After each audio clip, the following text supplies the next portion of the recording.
Two bills concerning the right to practice faith healing in Idaho were introduced at the Capitol today. Faith healing is practiced by the followers of Christ, a religious group who believe in the healing power of prayer opposed to modern medicine. 6 on Your Side's political reporter Marissa Morrison takes us inside the State House to explain the opposing legislation.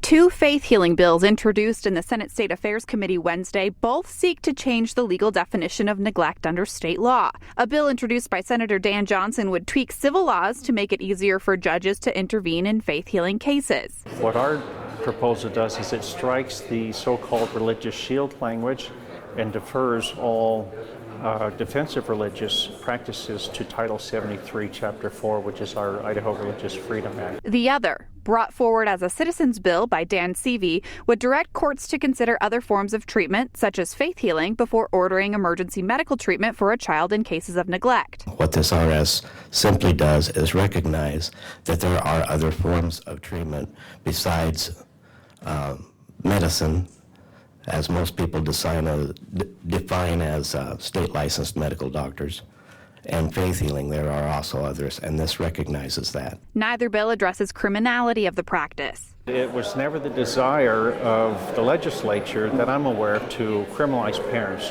so we recognize faith healing as a form of treatment, but we don't want to criminalize parents who practice that. Canyon County Sheriff KIERAN Donahue says the legislation is a good first step, but there's more to be addressed. We live in a nation of laws. We live under the rule of law, and the law has to be applicable to all of us as citizens equally, not having an exemption for a chosen few.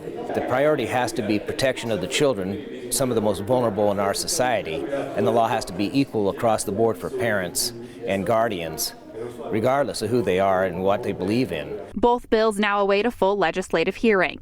Reporting inside the State House, Marissa Morrison, 6 on Your Side.